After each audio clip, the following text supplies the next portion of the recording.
Hey, y'all. Let me send the link on the Discord just so people know I'm live, and we'll get started.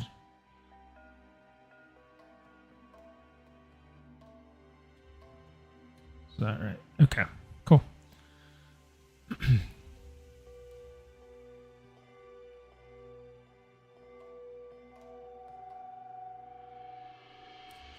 Okay.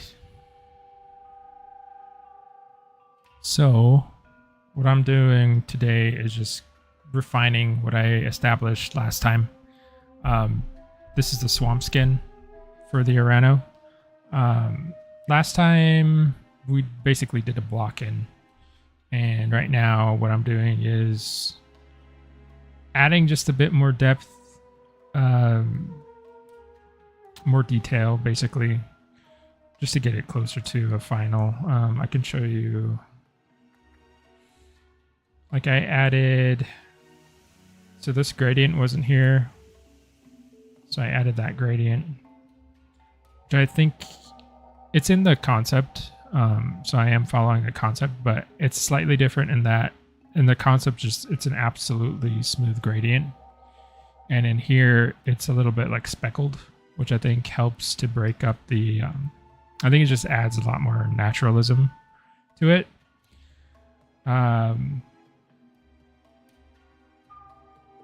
So yeah, we're doing things like that. Just kind of touches that add more depth, add more realism, more complexity, and we'll see how far we get. I'm hoping to get at least through one of these. Maybe if I'm being optimistic, I can say that maybe we can get to the next one. But I don't know. I don't know how long it will take me to do this particular skin. It seems to be going fairly fast, but there's still a few things that I want to do. I'm a little bit nitpicky when it comes to this stuff. I can't really tell you when it's finished. It just kind of starts to feel that way.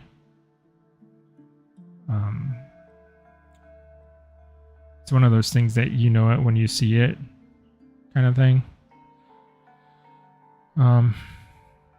So yeah, we'll just work towards that. And just hang out and paint some Peru patterns. I mean, not Peru. I have Purosaurus on the brain. Ouranosaurus patterns. That's what we're doing.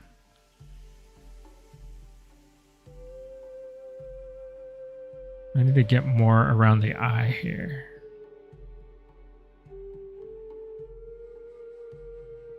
So I hope everybody's had a good week so far. We're halfway through. My week has been average, been all right.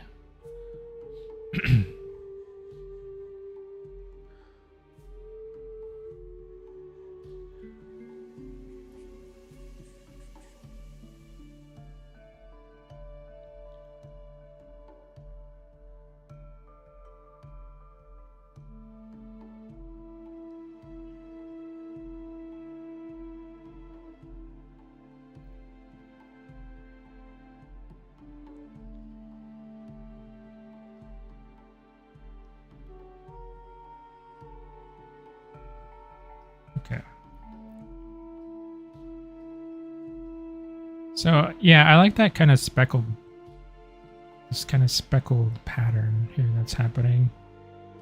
You're gonna be very, like, I want that breakup, but I also still want it to read as a proper gradient. So it's gotta be speckled, but not so speckled that it, from a distance, it should read as just a cleaner gradient. So we're kind of creep up on it.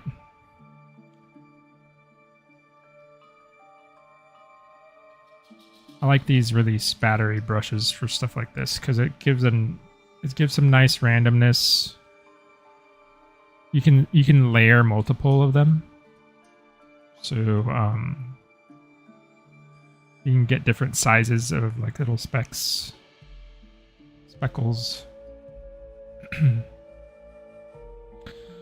You can cut back in with the opposite color, and then like get some interesting patterns that way too, or just lighten up the gradient even more. Like I'm even gonna let it probably on the shoulders. It's very subtle in the concept. It's super subtle in some areas. It's more evident on the back.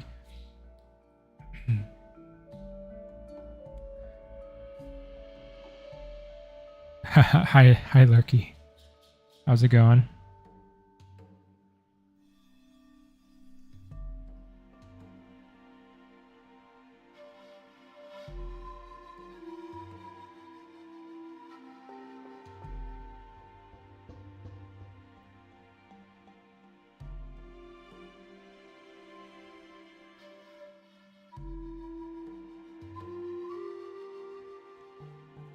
Okay, and I'm gonna put I think that's good. Ah, Lurky, thanks.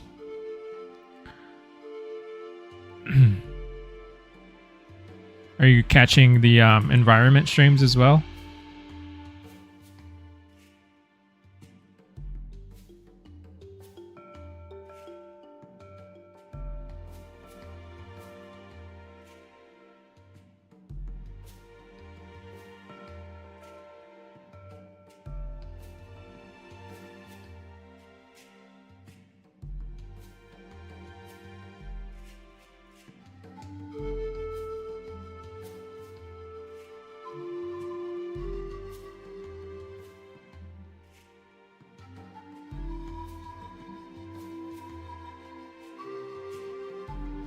Oh, cool. Good.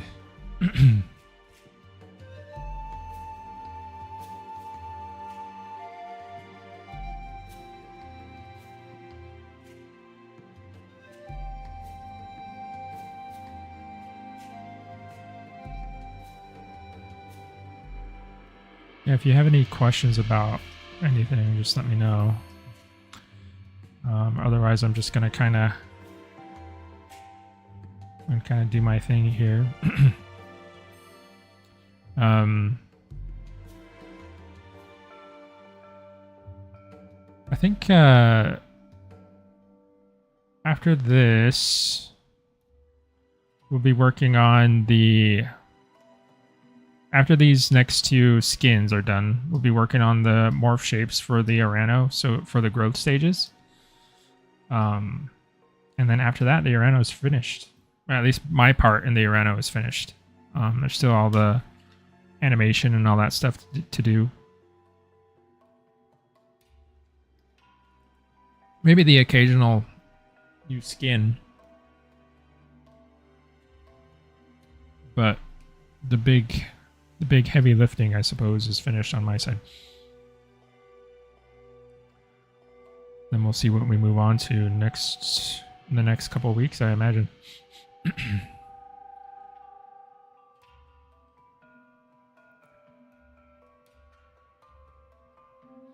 Okay, so this is the lower spotted part here. So how is this? Okay. I need to cut back into this. How many devs do you guys have? Oh, you know what? I don't know the exact number. Has to be, I don't know, upwards of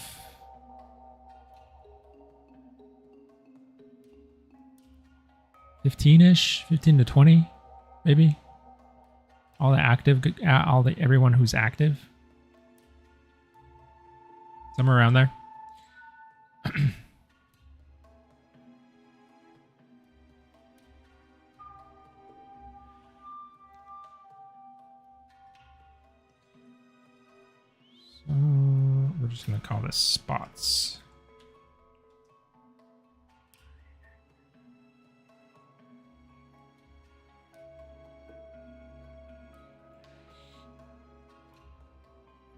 Also, guys, let me know if this music is at a good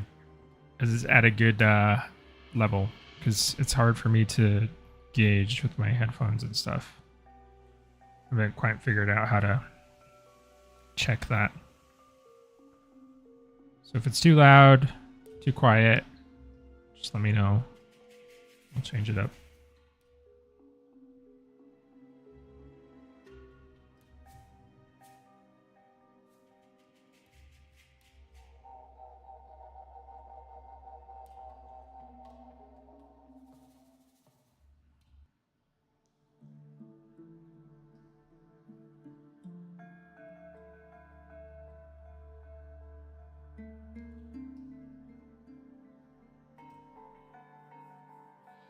Nice. Thanks, Lucky. I appreciate it.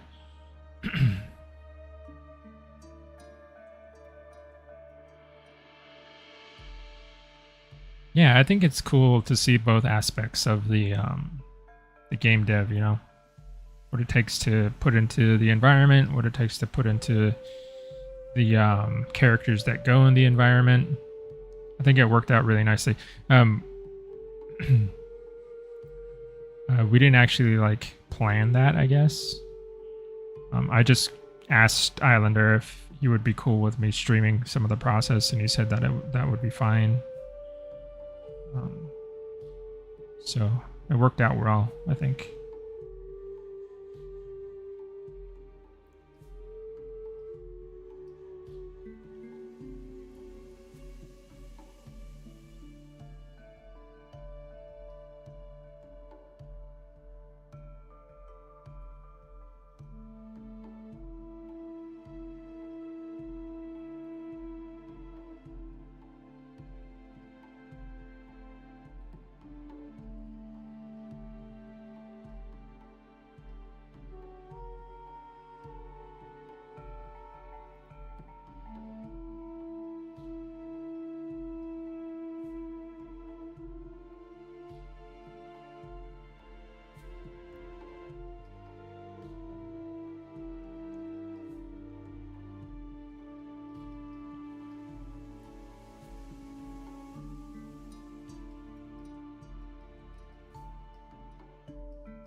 Just adding all of this kind of randomness here.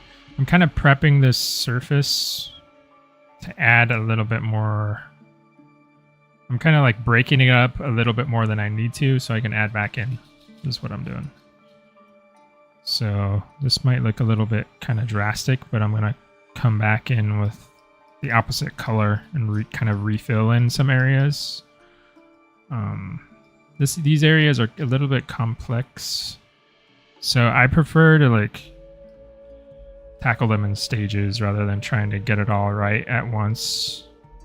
It costs a little bit extra in terms of like my layer stack. So it can, if I do this too much, it can have an impact on the performance of my computer. But you know, so far these skins haven't really been too bad. I've done some texturing in the past where, especially if I'm working with UDIMs, I have like 20 different texture sheets and they're all like 4K. And I'm doing a bunch of like effects and stuff, like with dirt and dust and mud and stuff like that. It can really start adding up, but these haven't been that bad.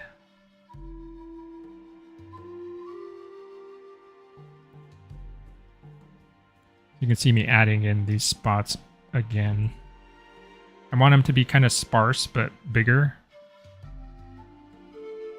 Some of them, I'm going to see how far I can get with just these kind of like speckled bits. But then I'll go back in with some very specific hand-painted ones.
It's a lot of working back and forth. I'm just kind of, it's a lot of watching for happy accidents. It's a good word for that.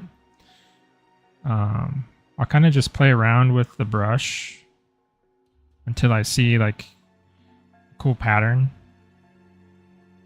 stuff that I like, and if I don't like it, I'll just undo it or carve back into it and see if that does anything, and then just kind of keep doing that. If there's something really specific I'm looking for, that's when I will go in with like a hand painted spot or stripe or whatever it is that I'm working on. But a lot of it is just like looking for cool little accidents.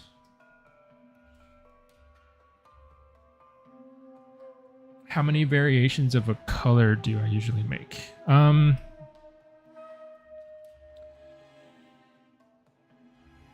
So in the skin system that we're working with for the game, we're kind of limited as far as colors go. So total, I can only have 7 colors on the model. So we kind of have to utilize all of that, budget. So I try to make the most of those colors. And you'd be surprised how far 7 colors go. The difficult thing about it is just trying to get it to feel dimensional.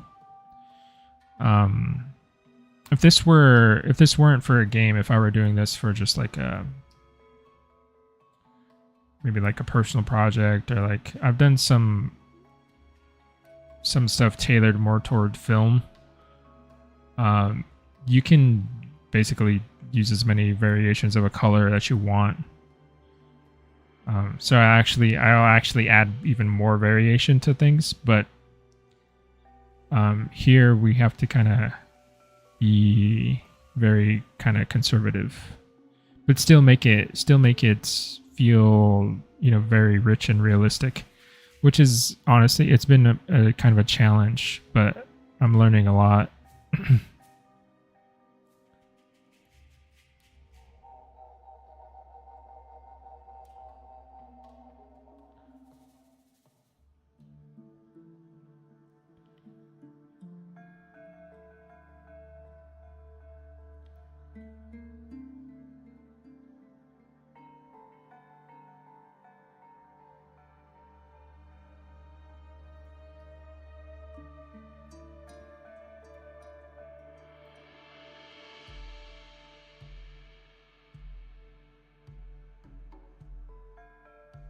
The more variety you can get into a skin pattern, generally the more realistic it'll feel.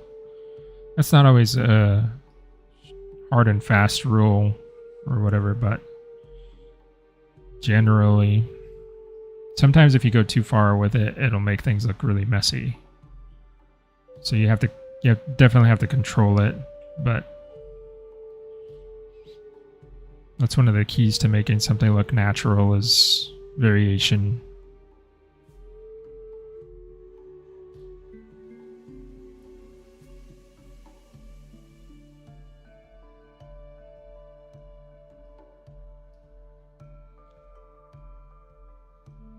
So I'm adding these kind of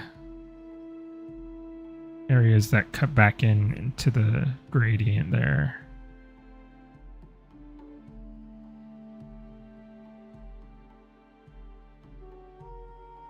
Do you play a lot of dino games, Lurky? Or survival games in general?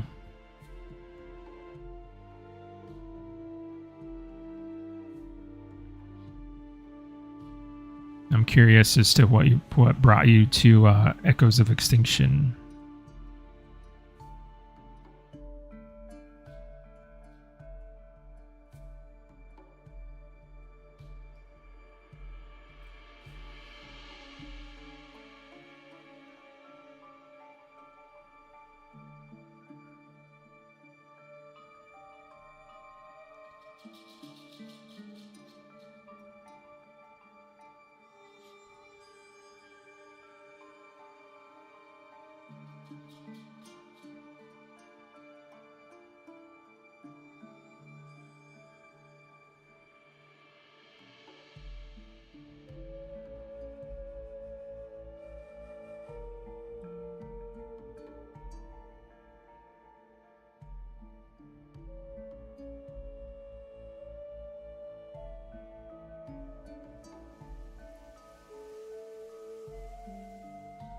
Oh, nice. They're making a new Turok game, right? I think there's a new one coming out. Or maybe it's a remake. I'm not sure. That looked kind of exciting. I guess we'll have to see. I'll be honest, I'm very critical of like any video game that has dinosaurs in it. The dinosaurs really have to look cool.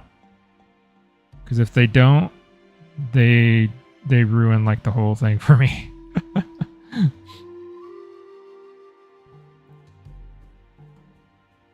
So I really hope that there's some cool dino designs in there.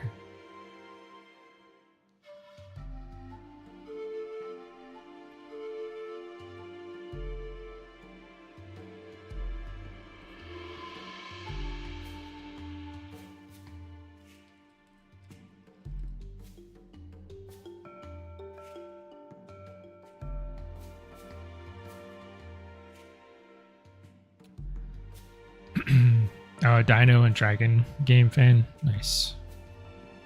Same.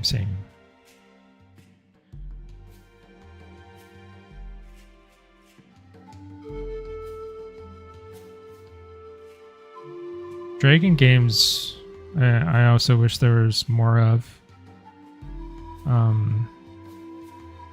Just good games where you can like, I don't know, not necessarily play as a dragon, although that would be cool as well, but riding a dragon or having like a dragon as a partner would be really fun. There's not a ton of those. At least I don't think so. None that have gotten my attention too much.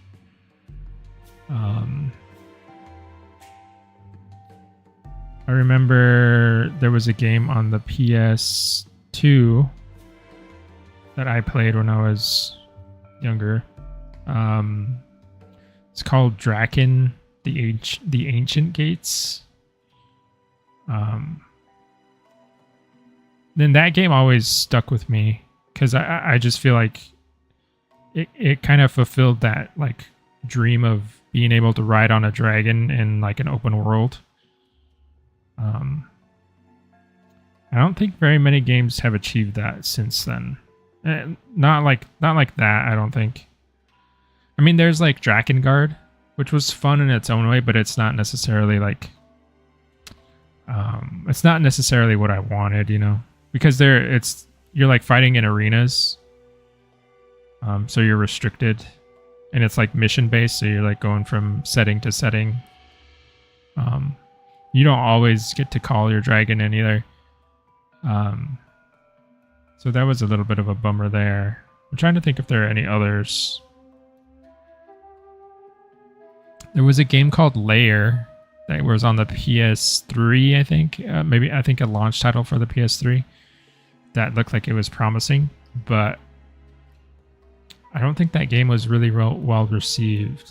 It didn't get good reviews, and I never picked it up.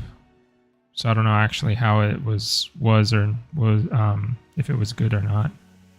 The review said it was kind of not great.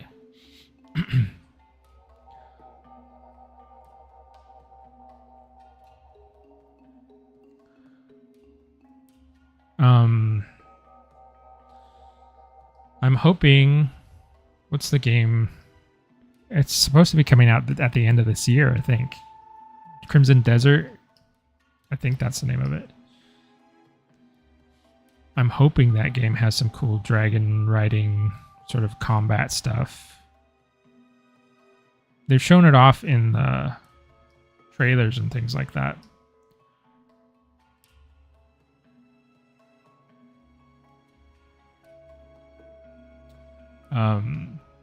But who knows? Who knows if the game they're making is actually going to live up to what the... It's very hard to tell with games these days, you know?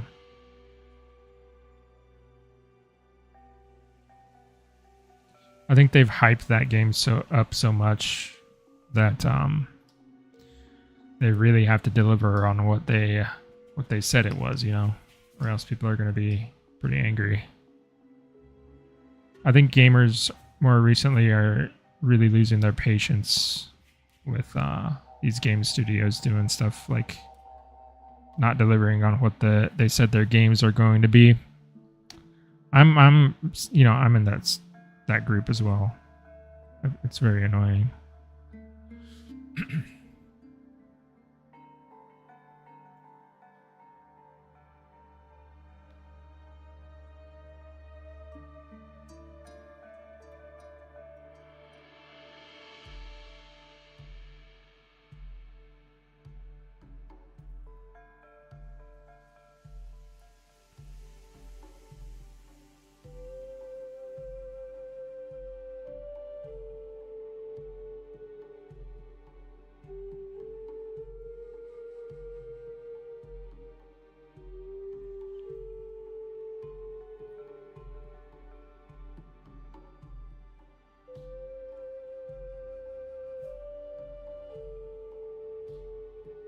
Yeah. Oh, now that you mentioned Avatar. So the game itself, the Avatar game that came out, like, when was it? Last year? Last winter? I don't remember. Year before last? That game, you know, definitely had its issues, but the flying on the Ikran and stuff like that in there was pretty sick. That is kind of like if that type of game were like set in like a medieval setting or like a fantasy setting and it was a dragon instead of an Ikran, I would totally be down for something like that. I mean, I love the Ikran design and I love that world of Avatar. It was really cool, like being able to fly around in that world and everything. They had some really well done. The environments in that game were really well done. It's just the game itself was kind of repetitive.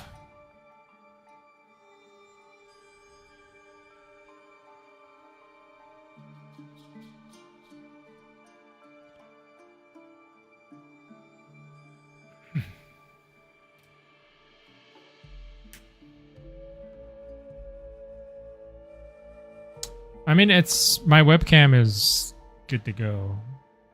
I just I've been forgetting to turn it on, I suppose. Yeah,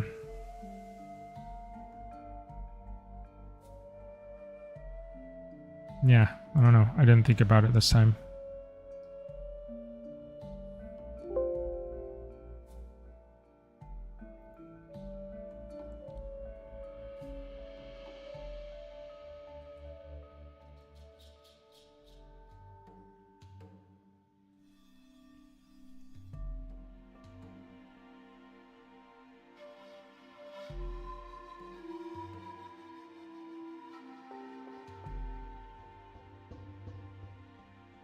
Yeah, no worries, Bun.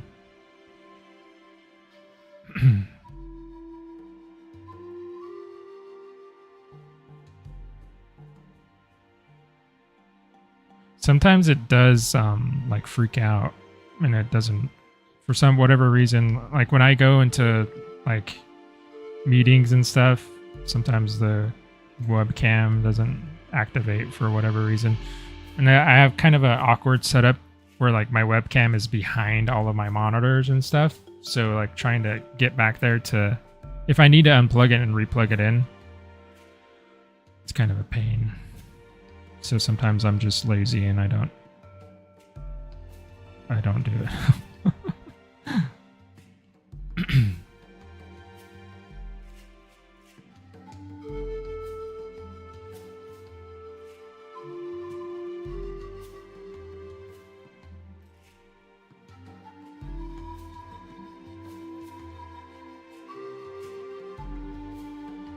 Nice one, but I'm glad you like it.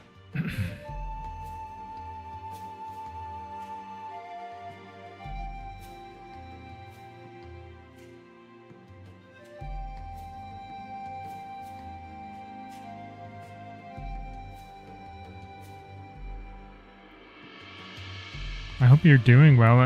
It's been a little bit since I've seen you in a stream. But good to see you today.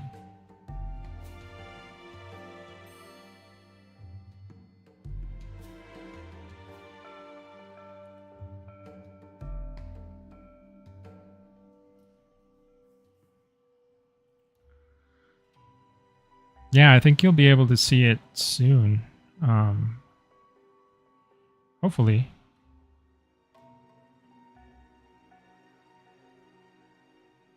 And we currently have a total of 3 skins going in, so should have a decent variety of them. And we'll keep adding more, so.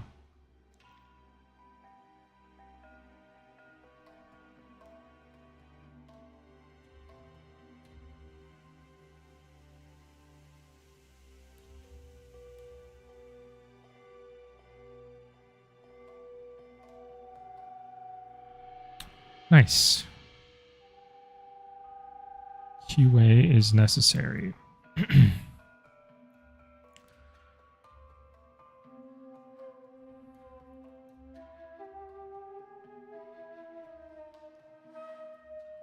Squashing all them bugs. Or finding the bugs to squash.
I think so after I'm finished doing these like little breakups of the like these little spotty parts here, I think I'll move to the highlight color on the sail, and then after that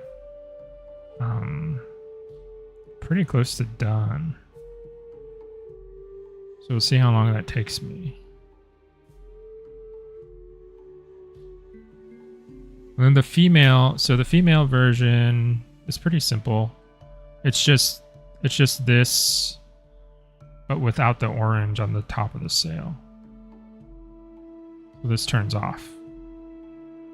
And I think that's it. So that's pretty easy for me. Just switch that off. But I need to work on this edge here because I don't. It's a little bit too. What's the word? Sometimes you can just tell when someone's used like a certain brush on like in Photoshop. Like I've gotten really good at being able to tell what type of brush somebody's using and seeing like the repetition of brushes in certain things. In Substance Painter too, like in lots of video games that I'll play, I'll see like the default like Substance Painter scratches on things, like on whatever it is. Like usually it's hard surface stuff. Guns, mechs, cars, armor.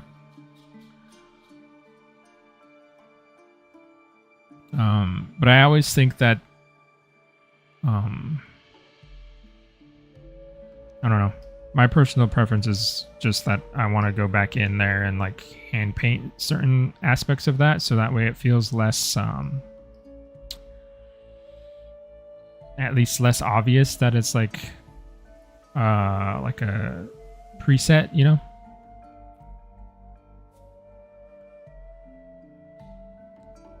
So if I see that happening, I'm going to try and like go in there and make it feel more custom. Break it up a little bit.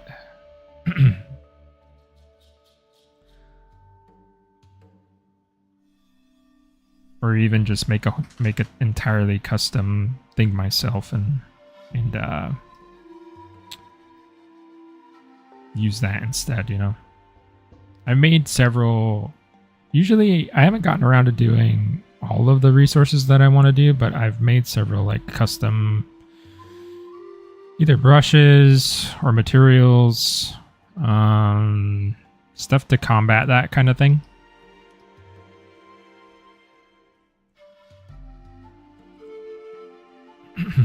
It's not super hard to do, especially if you know how to use Substance Designer, which I learned how to do a few years ago. I won't say I'm like a wizard at it, but I know enough to make some decent, like the stuff I make in there is very utilitarian, I would say. Not the fanciest thing in the world, but it'll work and it gets the job done.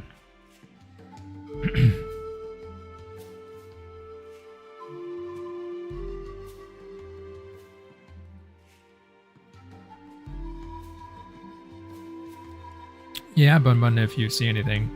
I'm not sure if that's the type of texture issue that I can fix. Like usually if it's like something like a display thing going on in game, usually it's not an issue with like the texture itself. Like if it's, what I'm saying is like it's probably not something I can paint away, you know. But there might be something you spot. So yeah, let me know.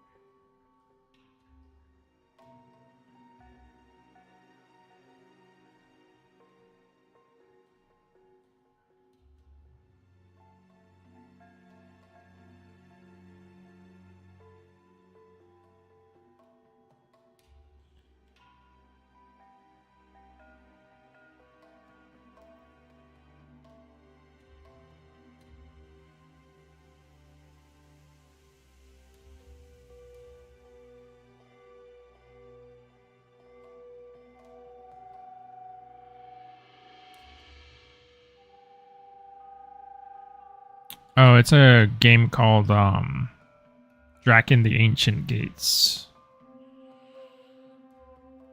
It was for PS2. It's like an open world fantasy game. You play as a character who has she's like bonded with a dragon, and yeah, I always thought you know, you got to take into account that it's on the PS2, right? Like, there's only so much they could have done on there, but it always really the way you could call your dragon pretty much anywhere in the world, and he would like track you and fly down to you. It was one of the biggest open worlds I'd seen. And you pretty much had free reign. There was one section where you couldn't call your dragon in, which it took place in like a swamp underneath like a tree, like a giant tree.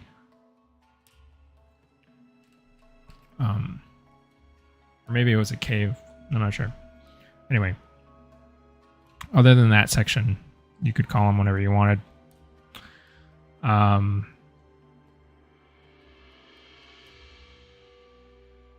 It was just really fun. I thought the flying and stuff was well done, and I haven't really seen a modern game capture that sort of thing. Something I would really like to see.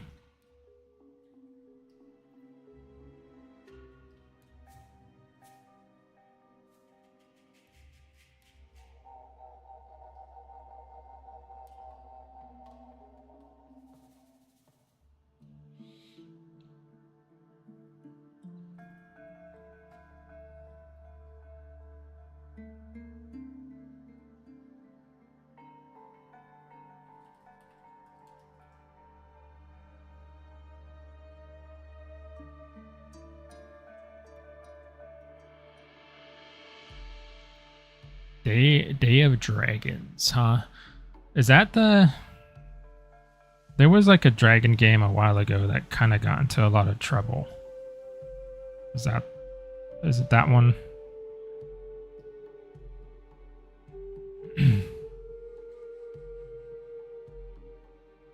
There's like a big controversy about it and the like creator.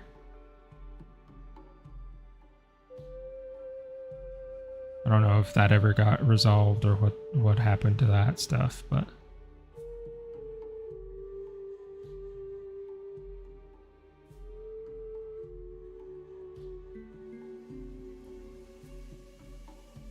I was saying that I hope the Crimson Desert game actually achieves some of that, because I do think you can ride a dragon in that game.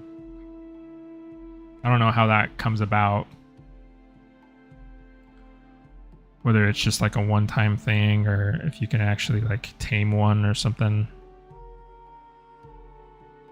I mean, there is stuff like Ark where you can like tame a dragon and ride it, but that always seemed a little bit goofy to me.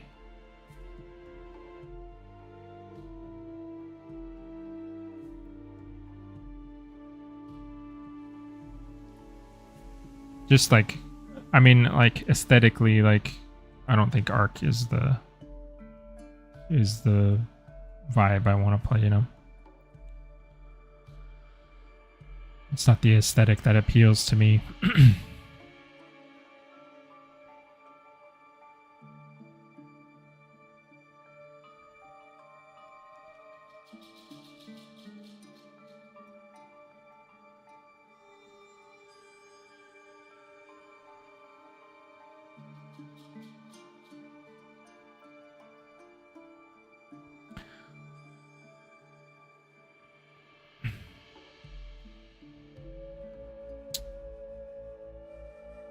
I don't pay much attention to drama or controversies. Yeah, I mean, I don't really either, but I'm not gonna, if the game's being weird, you know, I'm not gonna buy it, you know.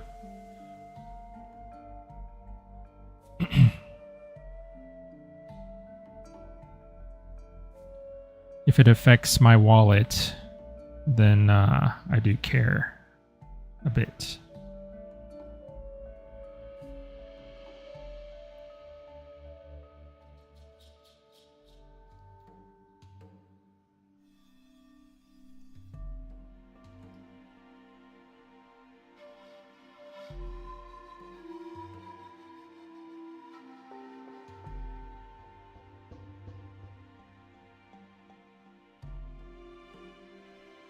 Ooh, a Venus flytrap.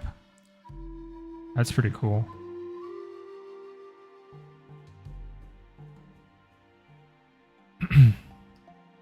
I have gotten interested in I have a cycad.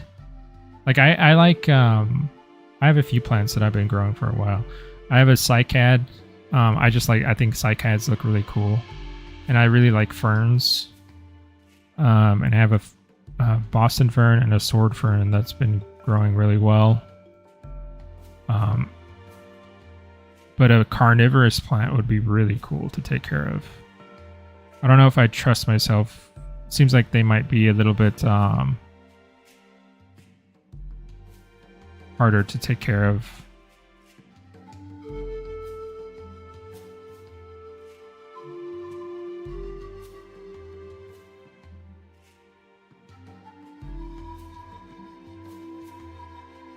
But I do like Venus flytraps and like pitcher plants look really cool.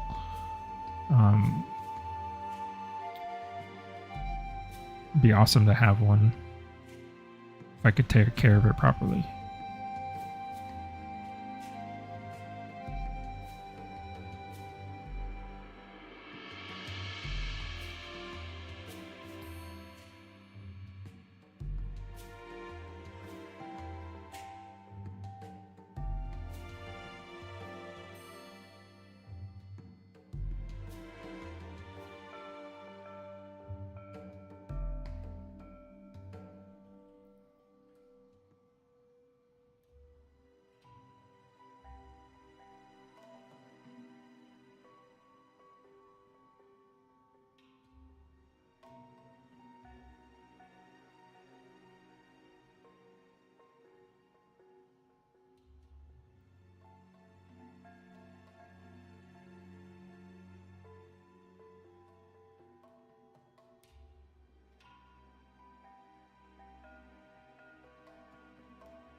Lurky, is this official EOE music? Yeah. This is a track that Islander provided to me for the streams specifically. I think it is part of the soundtrack.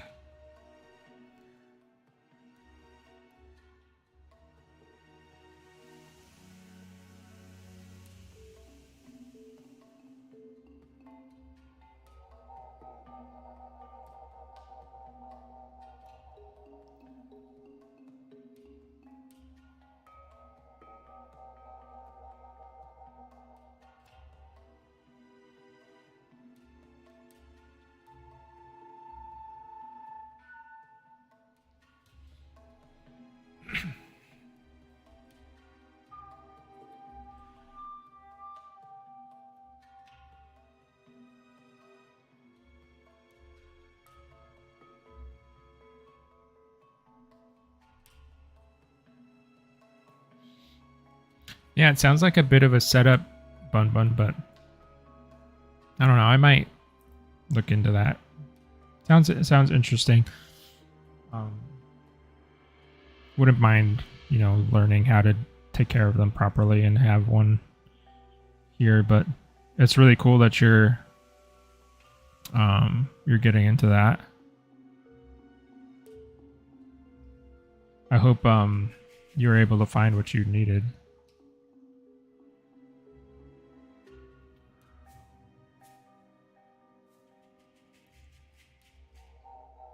I would really love to have like some nice, some really cool custom like pottery for like my fern and my cycad to be inside of. I haven't really looked though.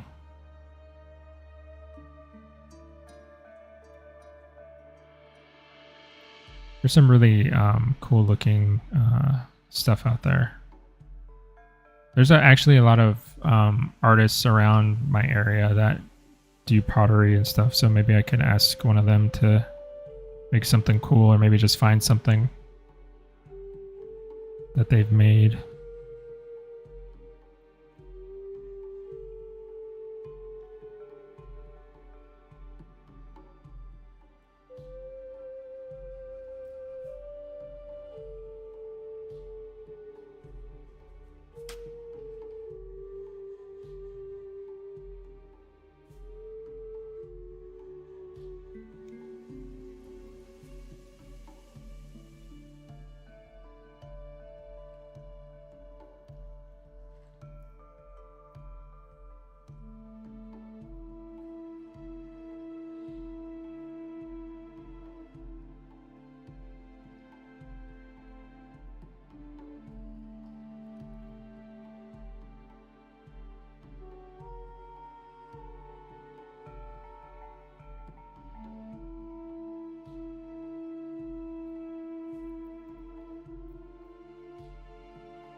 That's true. I could make it something in the 3D printer. I would be worried about the way the resin would react with. It's probably be fine. Maybe if I seal it properly.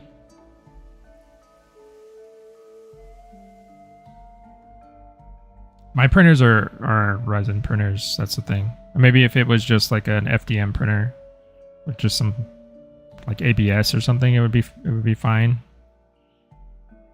But all of mine are resin.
Okay, I think I'm almost ready to jump over to the next part.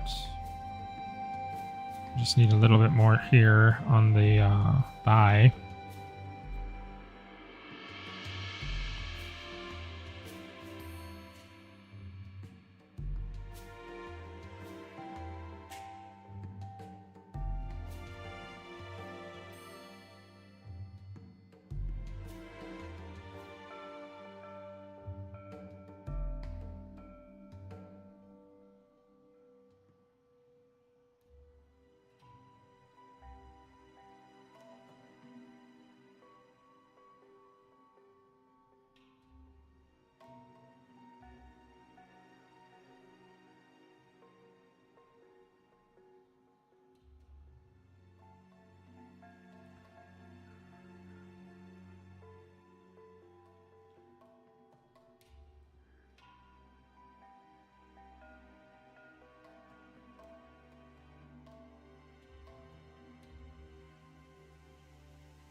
I mean, I could keep noodling on this for a while.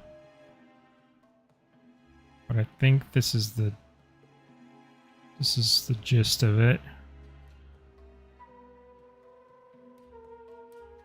Feels around how I would, around the detail level that I would want it to be. I might come back and just add a little bit more later, but oh, I need to do this front arm really quick. Then we can move on to the sail.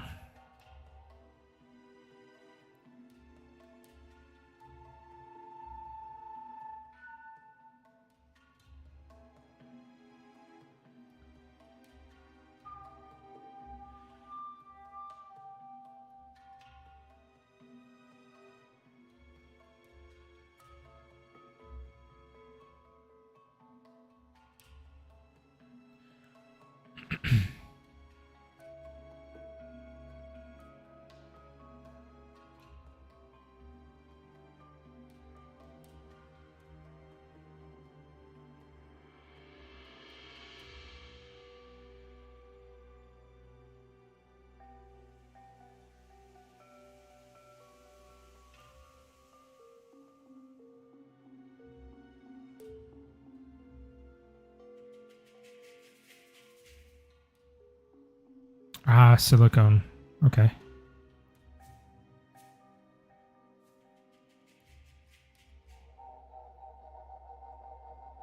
Yeah, I could do... that sounds like an interesting project to do.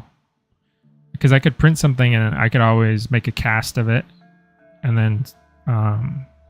make a mold of it, I mean. And then cast it in some other material. That would be fun. And then I can make as many copies as I wanted from the mold.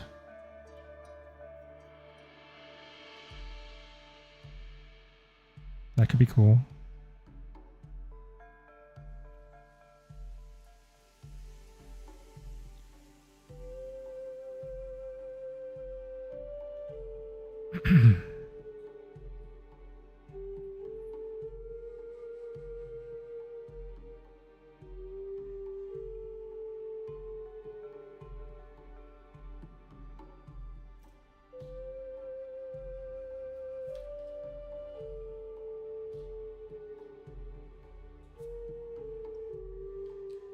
It's been a while since I've done that whole process.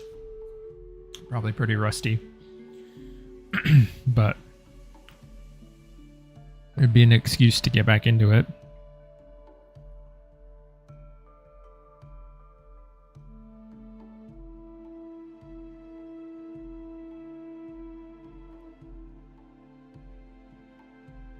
Okay, I'm gonna stop right there with that stuff because I think it's looking pretty good.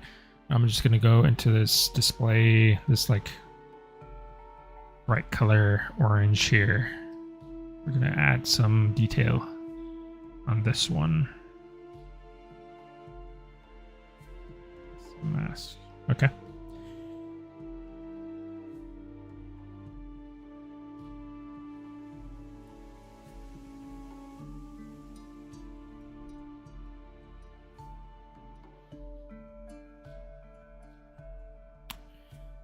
Yeah, there's definitely a ton of research to do with all of that before jumping into it. Always good to have a plan.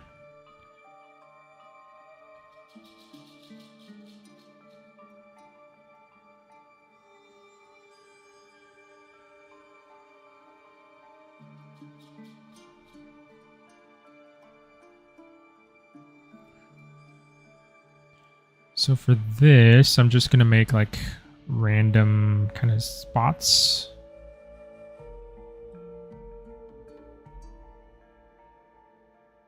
I like what's happening here. It's just some of it looks a little bit too I don't know. I can't put my finger on it. It's just I need to adjust it. Sometimes it's just something, it's like a feeling and you gotta just fix it.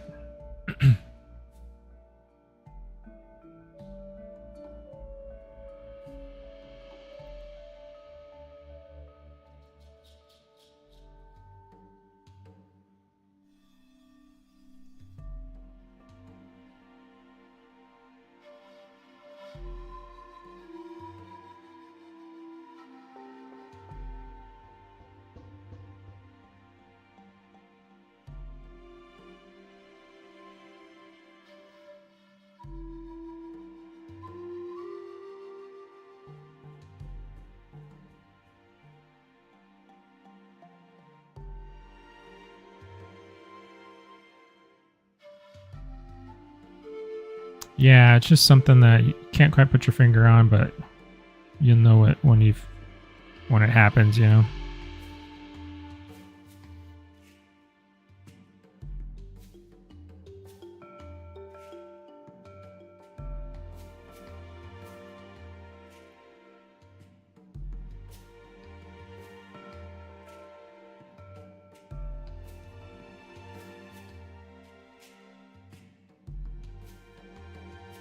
This orange over the brow is a little bit stronger in the concept. And then it wraps around here more.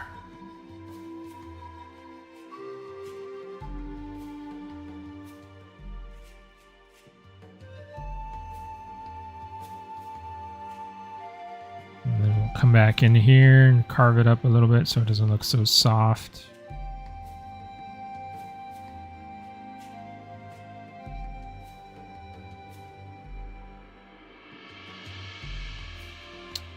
Oh, aren't Venus flytraps like used to more like swampy kind of environments? Or am I thinking of some other plant?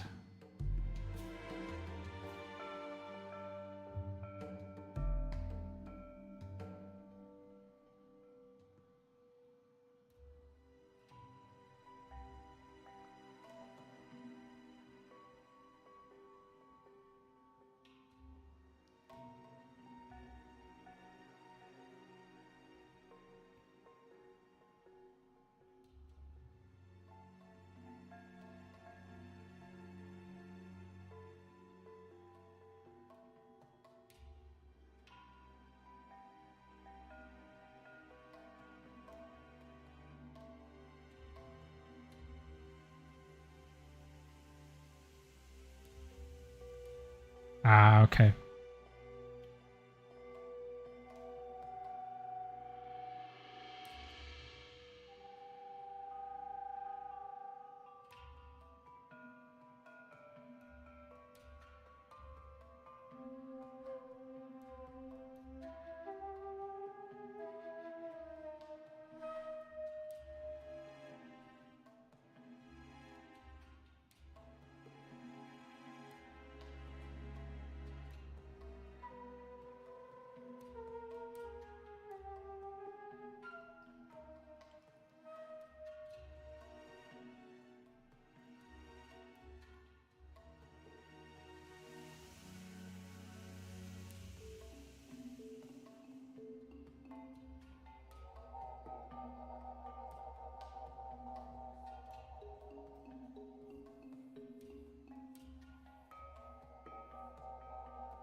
Yeah, it seems challenging.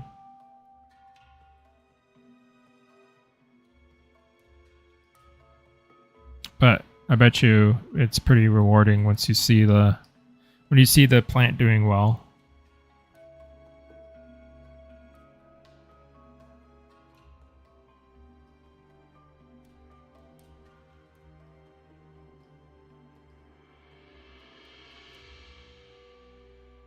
Okay, I need to fix some of these stripes. Where is my stripe layer? Here. I need to fix them anyway, just to make sure the edges look nice and varied. But this stuff I don't like.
put some of these like more spotted brushes out here just to try and sharpen up this edge in some places a little bit. Not everywhere, but just in spots.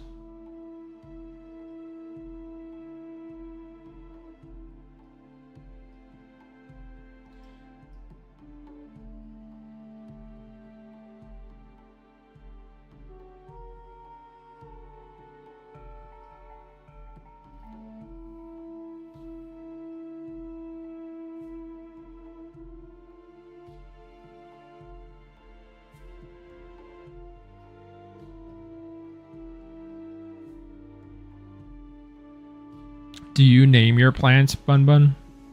Like, do you have like actual names for each of them or anything like that?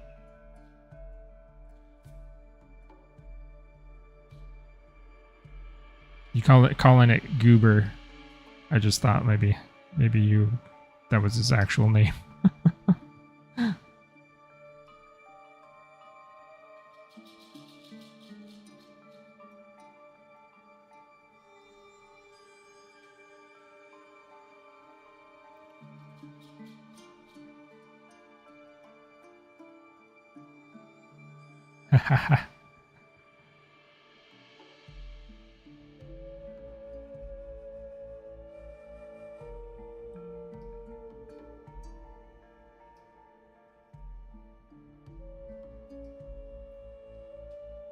Let's take a look at how it looks with the, because I've been looking at it without the lighting for a while. Let's take a look at how this works.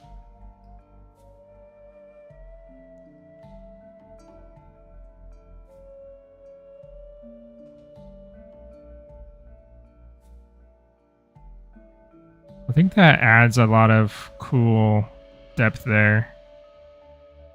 Like how the light catches the scales, and then underneath you have that kind of multi, like all the speckling and stuff. I think it'll look even better in engine when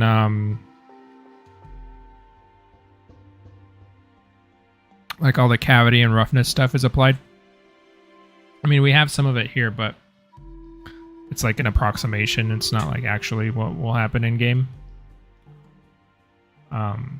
But yeah, I think that's looking pretty good. Like these areas here, especially when you see it on the darker parts of the that's where you can see like the contrast better. This stuff looks really cool.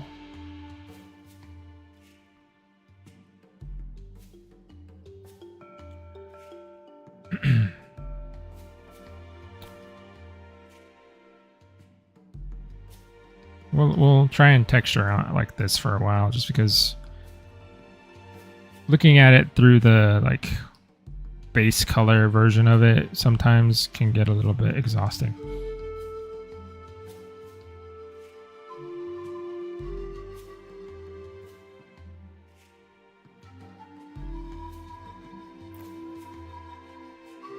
Can get kind of boring.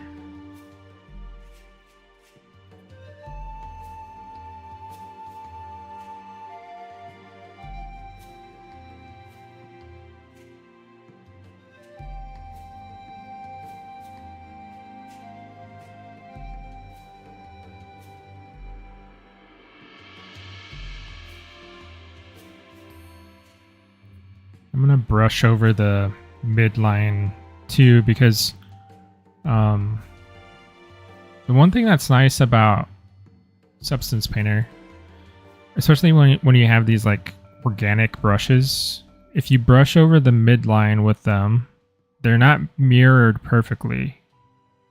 They have like subtle. It'll apply a brush stroke on both sides because of the mirror, but it's not a perfect mirror of each little, speckle. So it'll let you get some nice like asymmetry in the midline without a lot of effort, which is really good. I might do even more than that, just because, like, you don't want it to look too similar, too obviously mirrored. but this is a good start to it.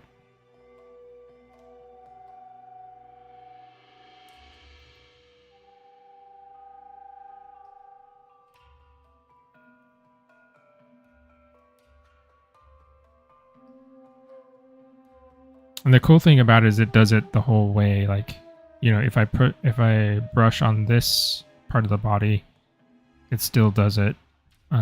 So like if I do this, these spots are different than these spots. So they're in the same general area, but it's a different pattern. So I really like that about Substance Painter. Otherwise, you would actually have to very consciously do that, and it can be kind of tedious.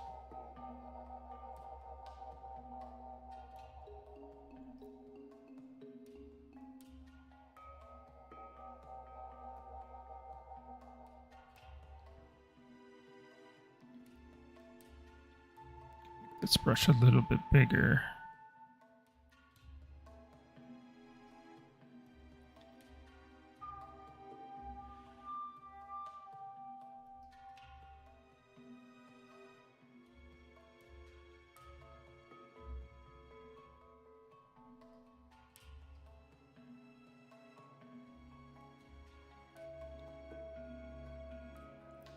If you lose your sanity with Venus flytraps.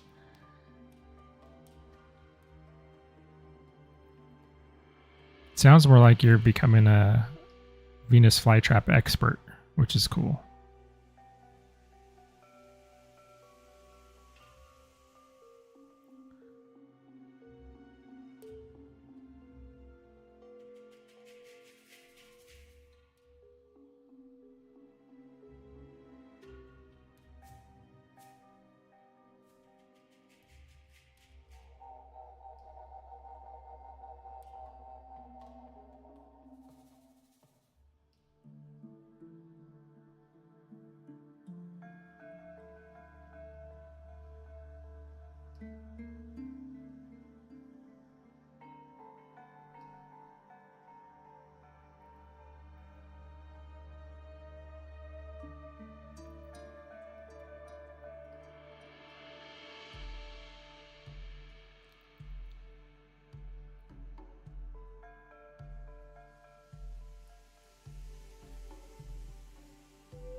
Now this glare is kind of getting in my way, so I might have to turn that off.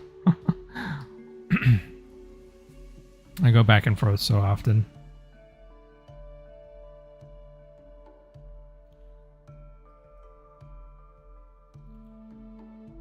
Why is it doing that? I thought I wanted to click and drag something onto the canvas.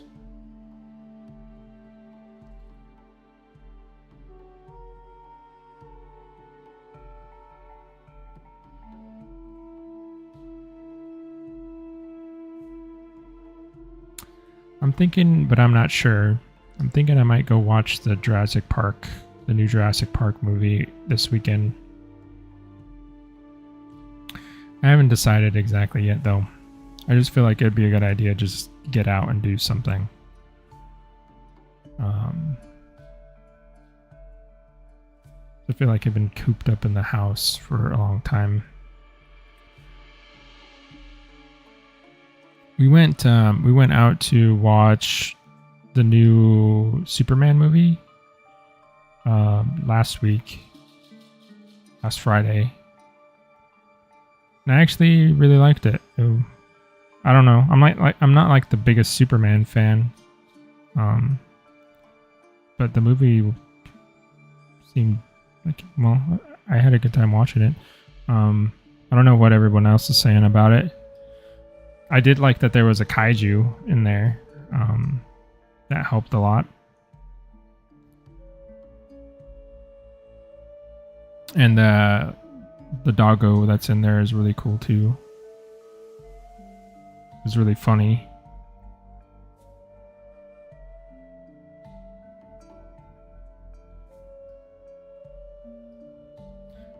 The only bad part about it wasn't actually the movie. It was there's some jerk little kids behind us, like making noise, and like throwing popcorn at people at the back of people's heads and crap. That was pretty annoying, pretty distracting.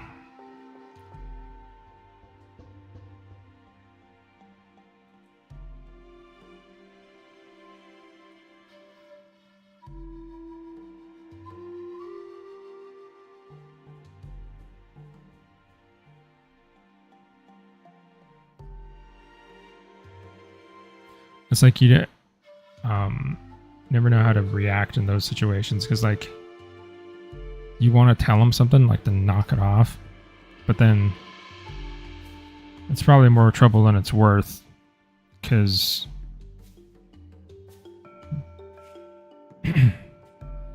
you'll get their parents running after you or something.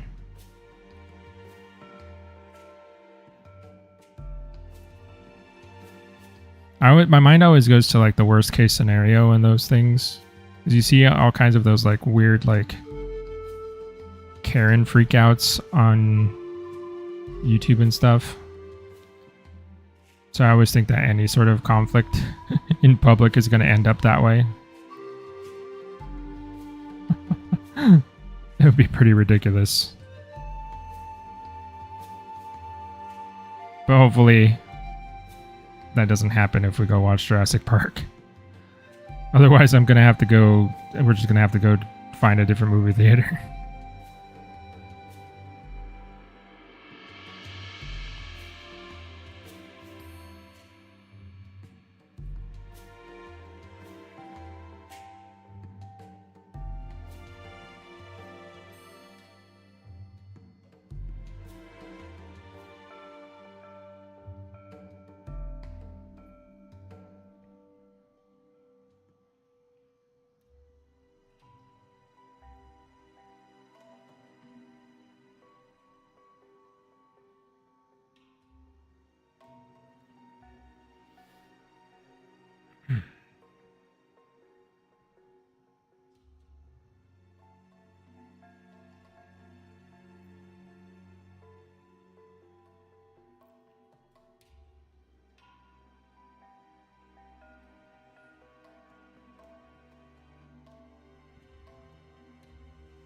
Seeing that kaiju in the Superman movie did make me really want to design a kaiju soon.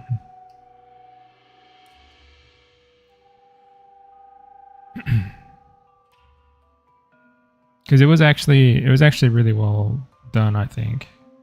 Like, it wasn't like taking itself too seriously. Like, there was some goofiness to it, but it was also like felt like it had nice weight. The textures on it were really nice. Coloration. Just felt like a really solid design, I think.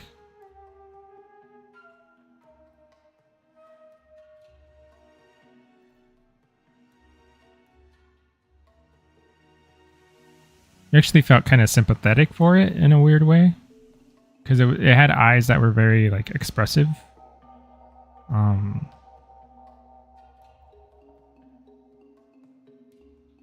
So yeah, I think it was a good design. I don't know if that's actually like if it's a specific character from the comic books, if there's like a kaiju that he routinely fights or something. So I'm not the best like comic historian. Especially when it comes to Superman. But that was pretty cool.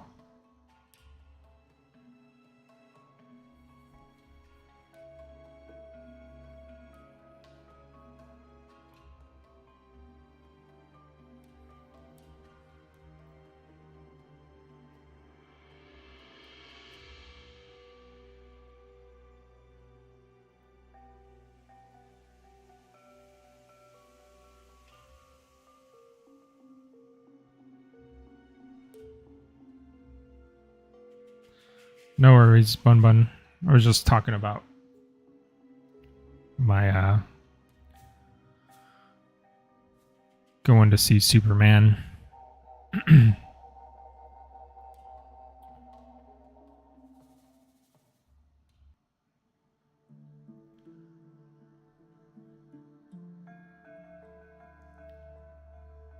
So I think it would be really fun to so I've done a lot of dinosaur work and like the full way through, like from concept to model to texturing and stuff. But I haven't really done it too often with creature designs. And I do love creature design. I don't get to do it very often. But I think it would be fun to design a kaiju soon.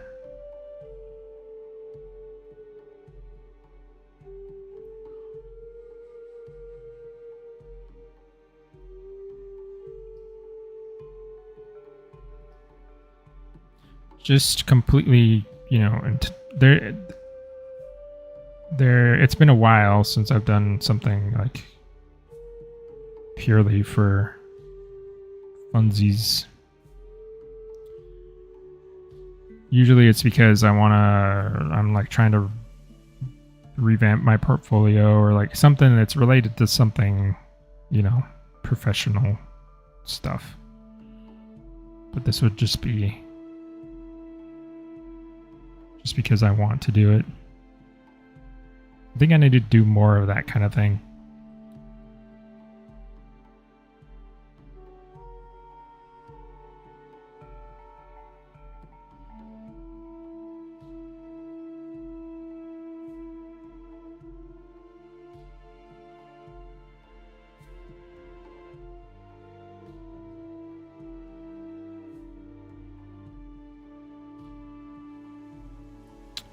Yeah, but I would say go check it out. It's I thought it was a fun movie.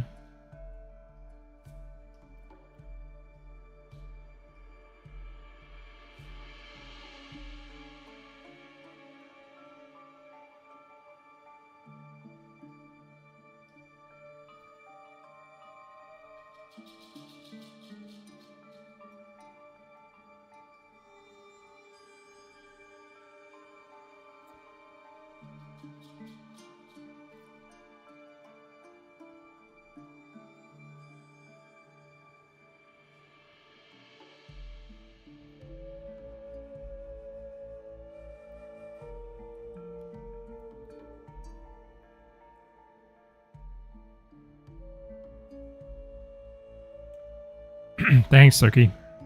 Maybe closer to the end of stream, I'll throw on. We'll throw it into the V-Ray renderer,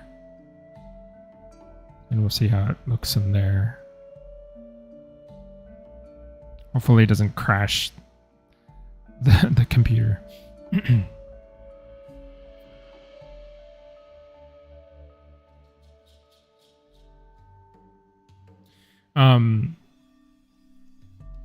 The thing I've noticed, they don't really show a ton of previews in movies anymore.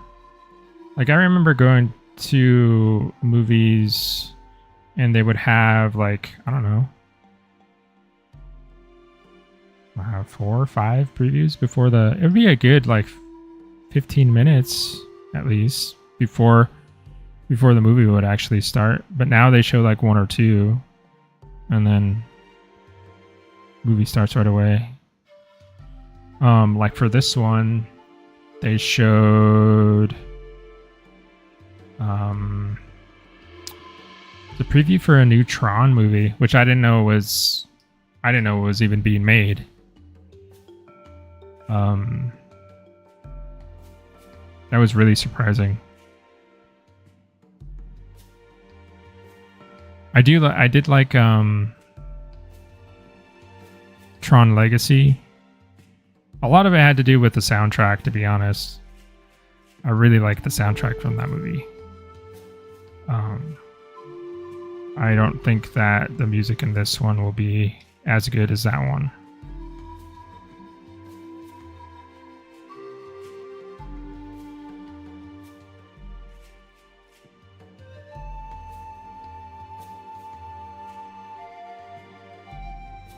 It really made me want to just re-listen to that whole soundtrack.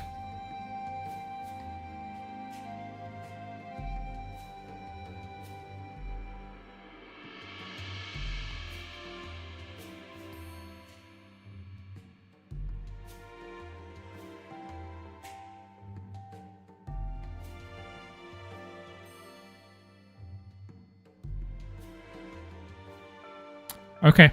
See ya, Bun Bun. Have a good one.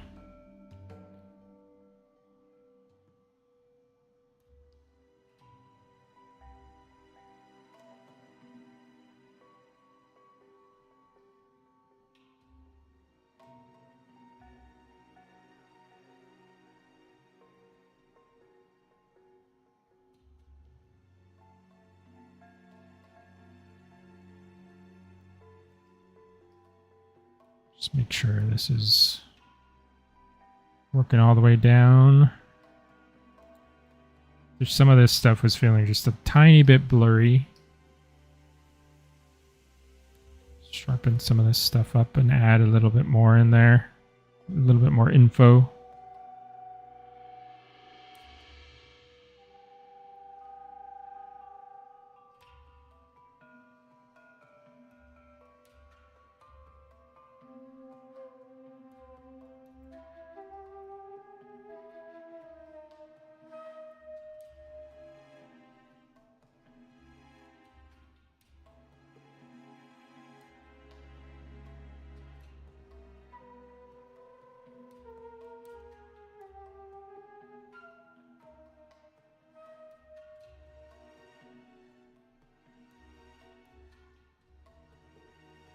Just kind of randomly stippling here and there.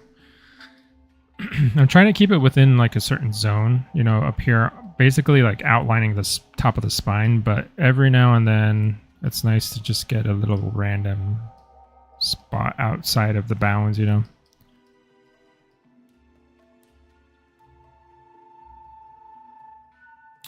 Exactly, Lurky. That's basically all it is.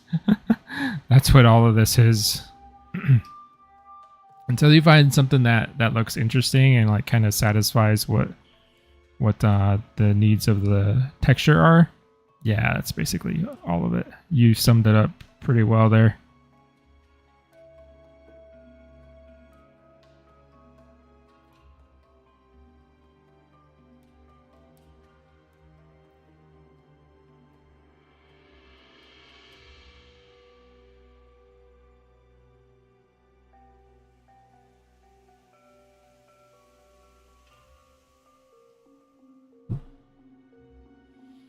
Oh, nice. You're a painter. What medium do you like most? I generally liked acrylics and oils, but I tended to steer away from oils just because they were just hella messy, honestly. They just get everywhere. I would do my best to like watch myself too, but it would just get everywhere somehow.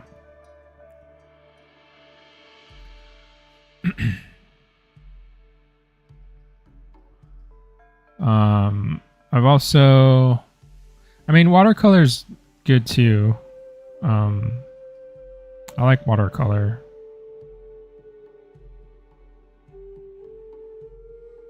But yeah, acrylics I think are where I'm most comfortable.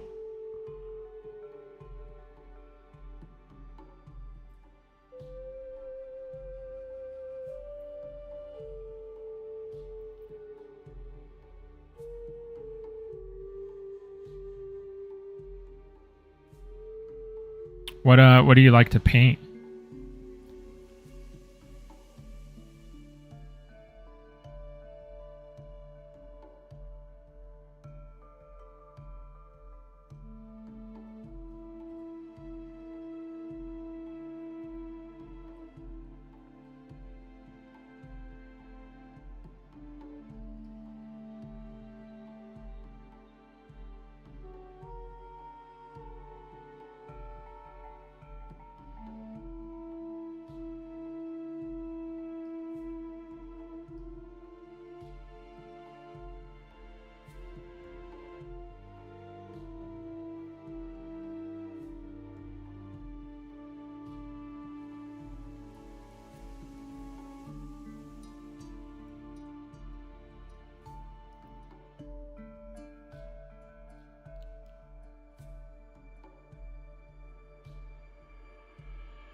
Nice.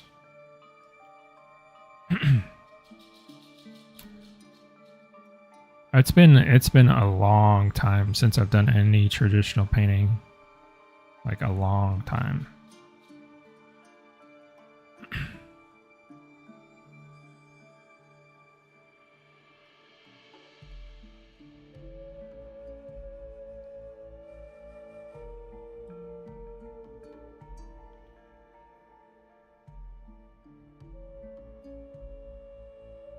Yeah, that's a good way of thinking about it. I've definitely... I mean, it depends on how I feel when I approach the canvas, you know? Sometimes I do feel that way where it's like, it's there and I'm just kind of like teasing it out. And then there's other times where I'm like, I don't know, it just seems like I'm...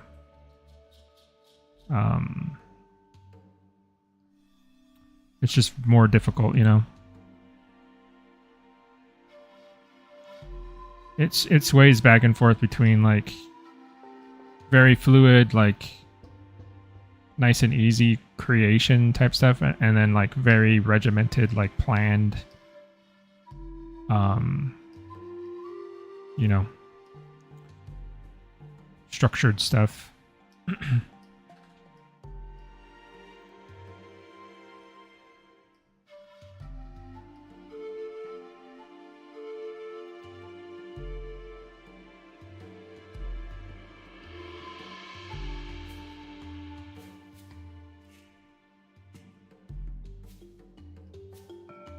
I'm definitely more on the representational side, though.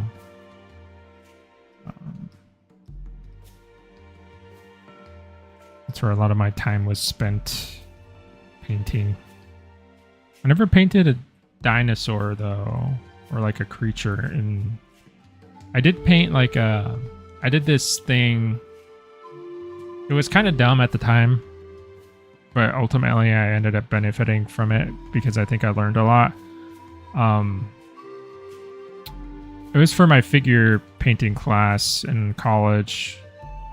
I was painting this rider on this dragon because I had to throw in a dragon, you know, because I had to have some kind of excuse to paint some creature. I was always trying to find a way to sneak some creature in to my work, even though it was a figure painting class. But I did that painting for the class, and then at the same time there was an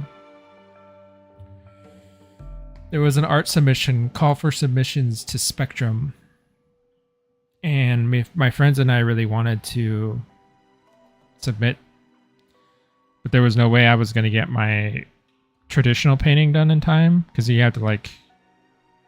You'd have to wait for it to dry, and you have to photograph it, scan it, or something to get it over there, and it was just going to take too long. So I decided to do the painting digitally. So I was doing the same painting traditionally and digitally.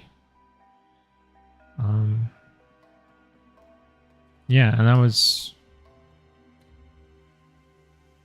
pretty interesting. I did learn a lot about, like, you know, just how different the mediums are. I was able to replicate the painting pretty closely, you know, in both versions. And then later on, that painting is actually what ended up getting me an internship that eventually turned into a job. So pretty lucky.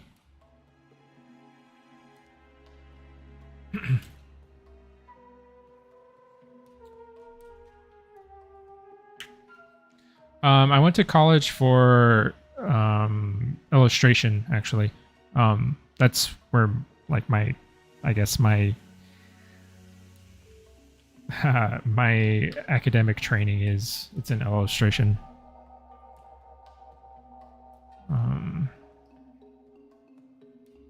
And then all of the 3D stuff is stuff that I not taught myself, but like I learned from the University of YouTube.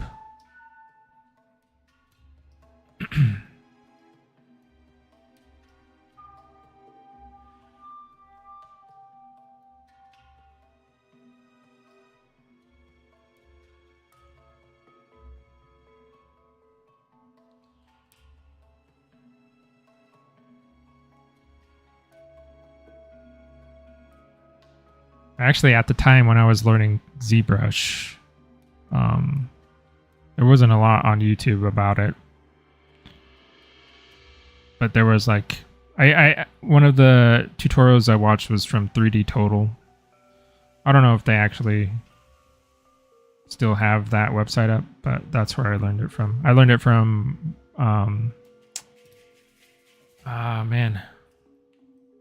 Michael Pavlovich. He's actually has his own YouTube channel and he does a lot of ZBrush stuff nowadays. But he, his tutorials are basically what taught me YouTube, at least. I mean, what taught me ZBrush.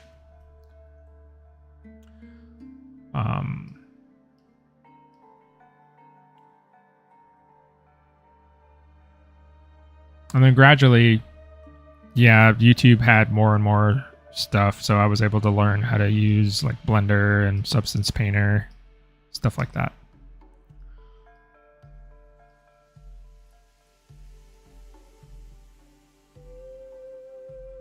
YouTube is the best college. Yeah.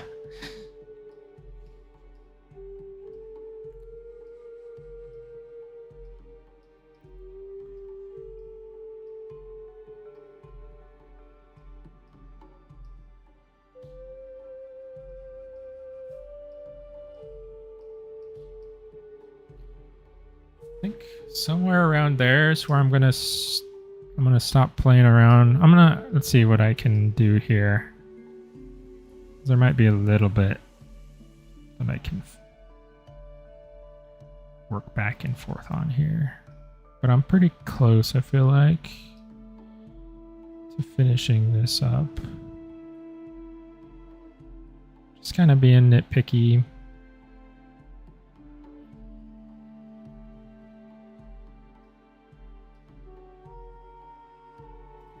I'm gonna actually look up a bit of reference. I think some monitor lizards have similar stripes. I just want to see like how solid or like not solid they are, and like what the edges look like.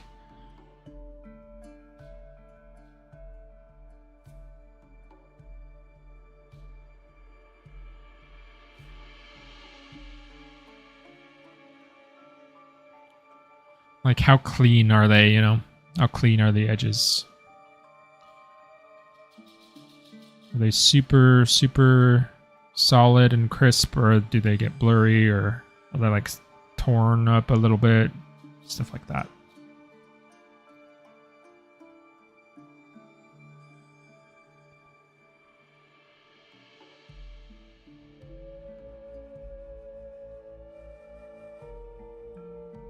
Oh, I know what I can do. Let's see. Just looking at them, at the reference, I think I would like to do something. What could I do? I think I'm gonna need to duplicate this.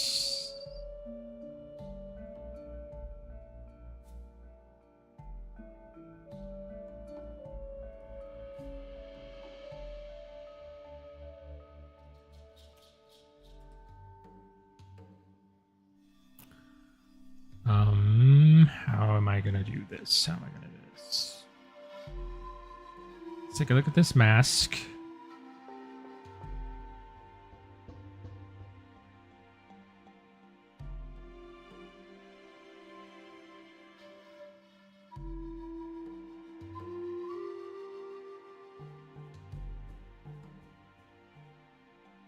Okay, so what I want is I want this to be slightly blurred.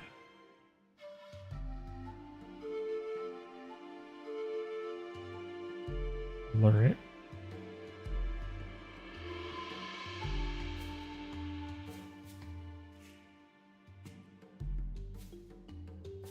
So it kind of spreads beyond the edges of this mask, the underlying mask. And then on here, I will add a fill. I will want a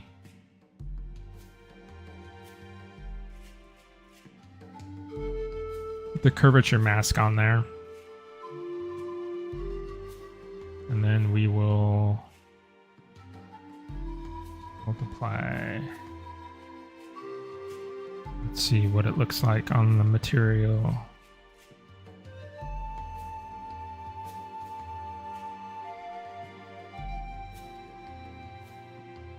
Yeah, I mean, it's kind of doing what you see the edge? See that, like, subtle, it's catching the little edges of the scales there. I think I need to increase the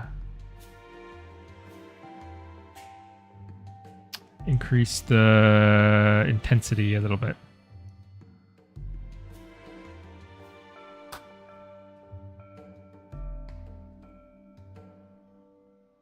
It's thinking now.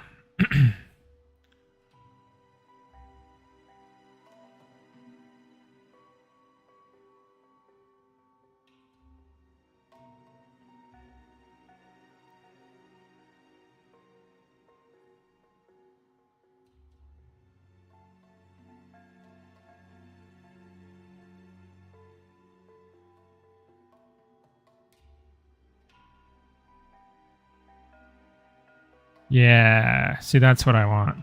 Just like little bit of fuzziness around. It's just catching these little. That's pretty much what I want. I need to fuss around with these levels just a tiny bit, but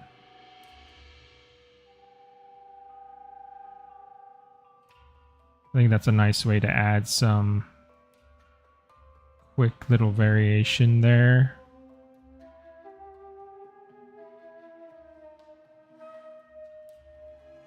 Yeah.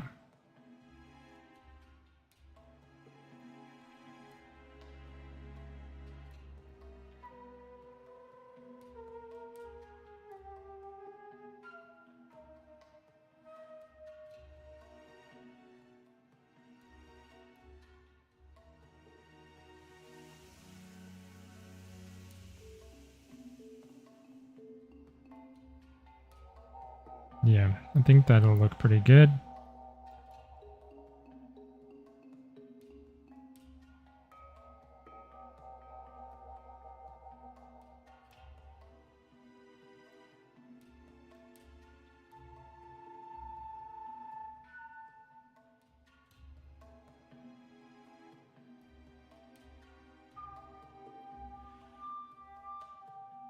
What might also be cool is if we do a similar thing with this, but in like the inverse of it. So let's see.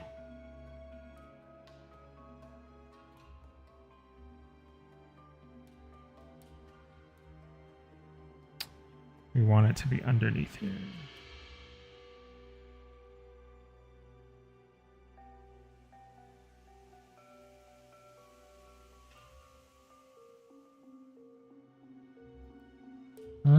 How do we do this?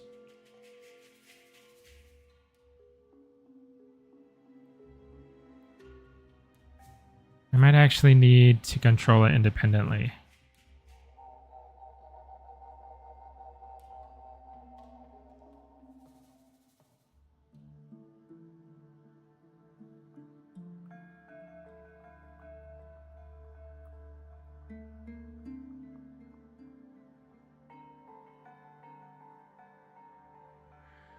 I have to duplicate this.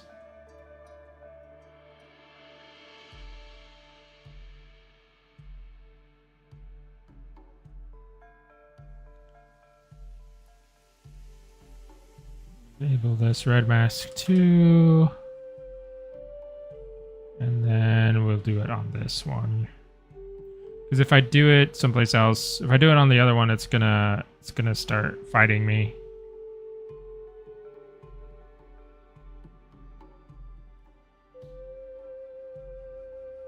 Because I'd want to invert this whole thing.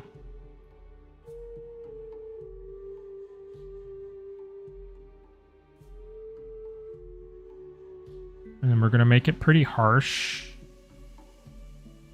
Like I basically want it to be pure black and pure white.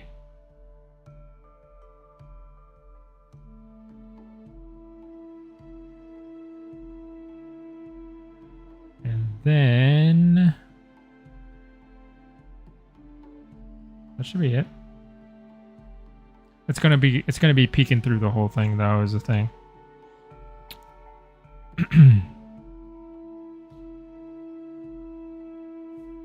Or maybe, maybe I do want it this way.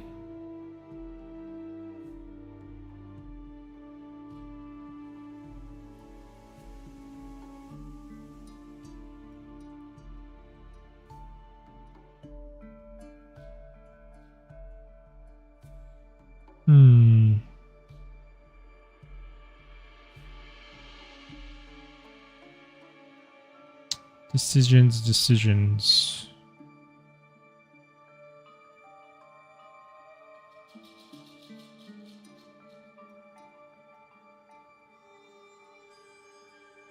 I actually don't know if I'm going about this in the most efficient way. Because what I want is for this orange, right? Let me take this off. This orange to have like the darker part coming in between it. So maybe if I add this to a folder, put that there, add a white mask, and then inside here, this is where Substance Painter kind of becomes like ridiculous because you're like nesting layers inside layers inside layers. That's basically what I want, but what happened with... Did it get darker? It did get darker. I wonder why.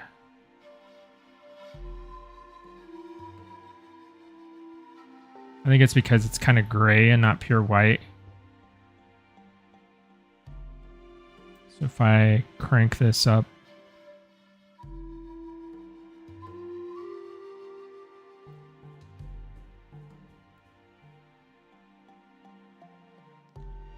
that's better. That way it kind of emphasizes a bit of the texture. But we still get the gradient. I mean the marking, you know.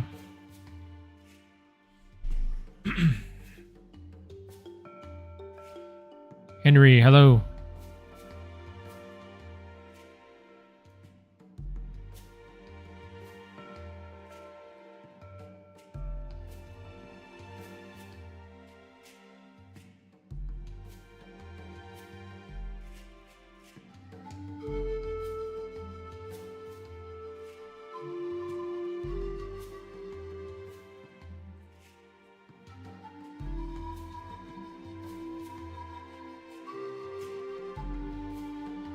See what time it is. Okay.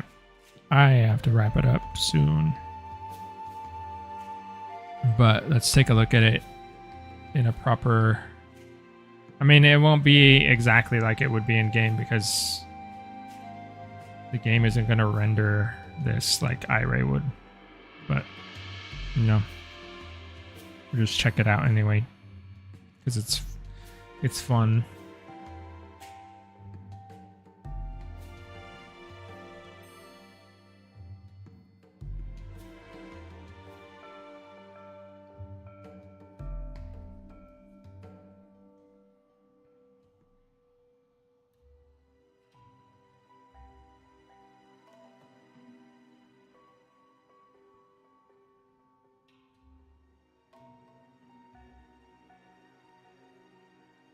That's pretty fun. I mean, honestly, I think I like the way it looks better in the like normal viewer though.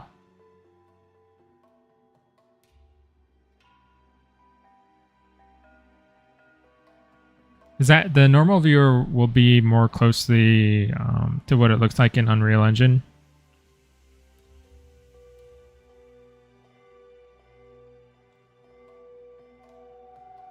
Let's see. Go back to paint. I think you can see the divisions a little bit more clearly than like the stripes. And that other, in the V-Ray renderer, it kind of darkened everything here, and it's less contrasty for some reason. I don't know. Yeah, I think this is about where I want it. I might do some quick touch-ups here and there before I export, but it's mostly where it's going to be.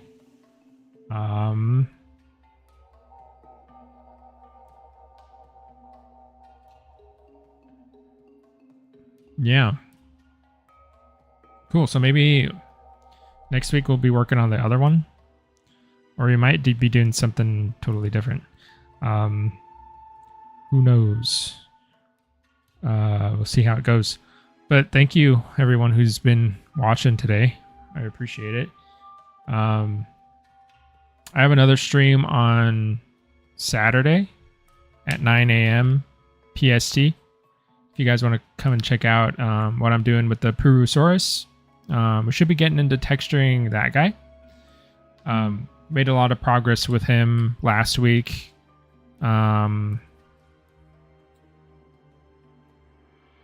It's looking pretty cool, I think. So if you want to come check that out, be Saturday, and then we'll do another stream on Wednesday. But yeah, thanks everybody for being here and chatting with me, keeping me company.